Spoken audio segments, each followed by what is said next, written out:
घाम आला म्हणजे फॅट जळतो असं वाटतं का?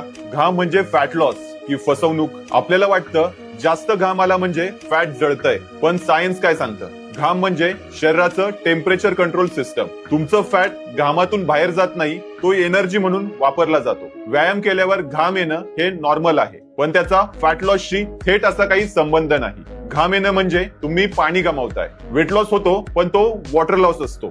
जर तुम्ही घाम गाळून भरपूर जंक खाणार असाल तर फॅट लॉस होणार नाही. आणि जर तुम्ही बॅलन्स न्यूट्रिशन व स्ट्रेंथ ट्रेनिंग करत असाल तर कमी घामातही फॅट लॉस होतो. म्हणून लक्ष घामावर नव्हे तर प्रगतीवर ठेवा. इंचेस, स्ट्रेंथ व कन्सिस्टन्सीवर. तुमचं मत काय आहे? तुम्हालाही वाटतं का घाम म्हणजे फॅट लॉस?